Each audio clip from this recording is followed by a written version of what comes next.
Because Mwangi Kiunjuri was asking the House of Mumbi to wake up, and realize that there are major players in the country called Kenya. What he was saying is that it is very important for the Kikuyu to realize that anywhere in the world there is the principle of no taxation without representation. Now you'll remember in the BBI proposals, some of the proposals hinged on this issue in the House of Mumbi, where there are so many in number and they're clustered into constituencies, counties, etc., etc., while other Kenyans are so few in a sparsely populated county, and the resources are almost the same.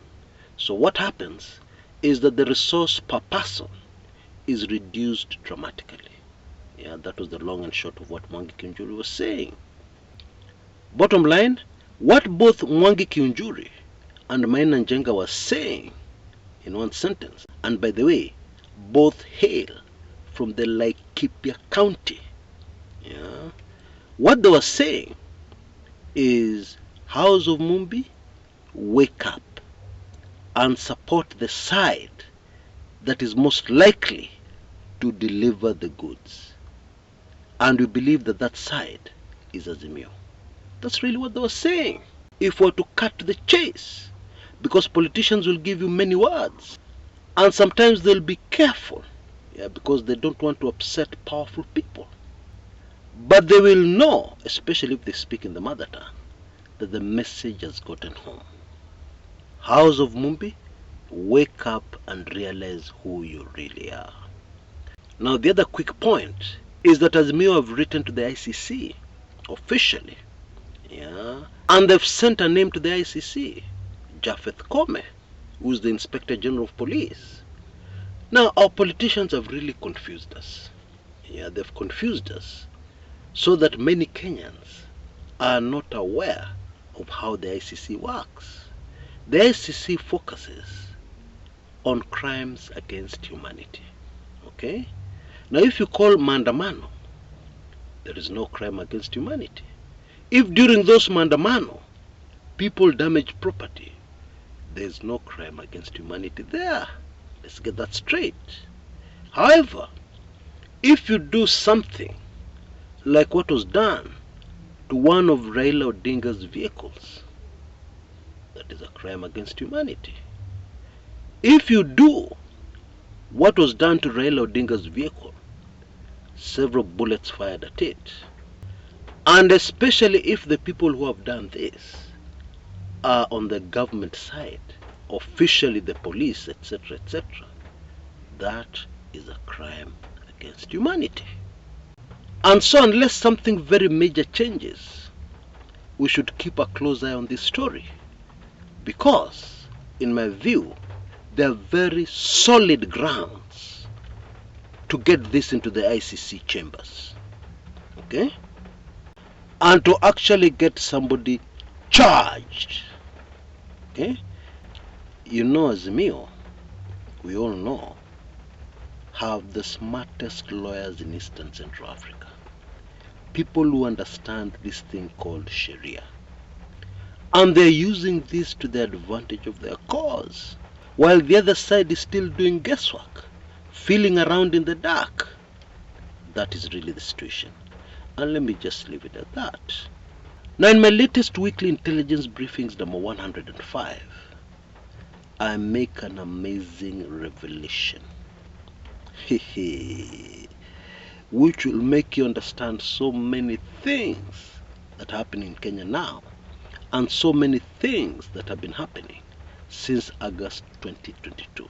Okay, so make sure you catch it. You can see details on your screens right now. In case you're not yet a subscriber, take full advantage of that offer.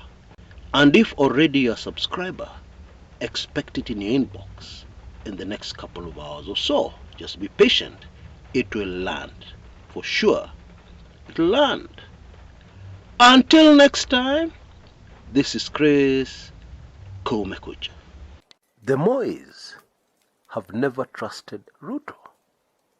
Who can trust the new kid on the block who is in a terrible hurry? You tell me, who? Indeed, the Mois fear a Ruto presidency. And the Mois know Ruto well. Remember, Ruto started out as an errand boy for Gideon Moi.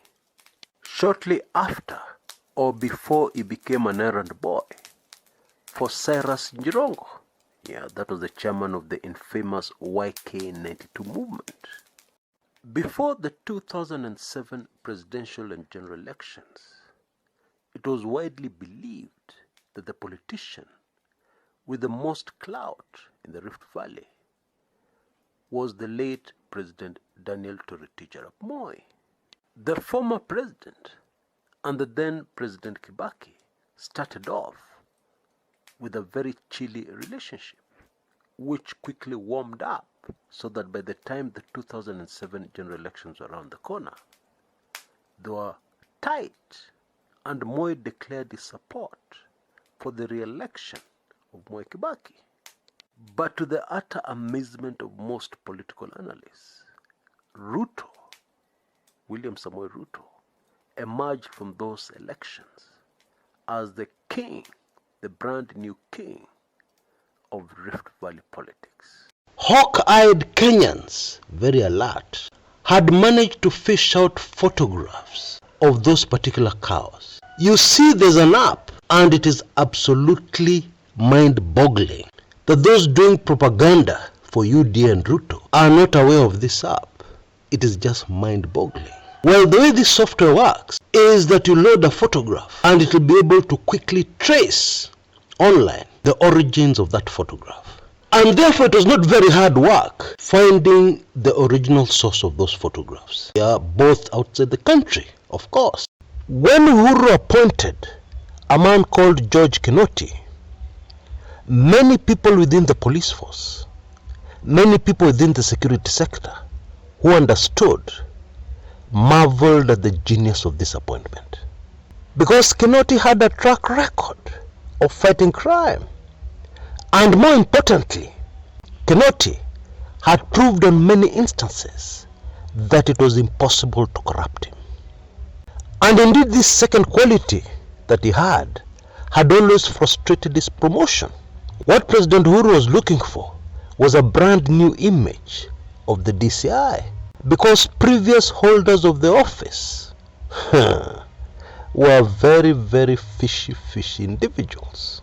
And in my opinion, he succeeded, until of course people came in with other priorities and other ideas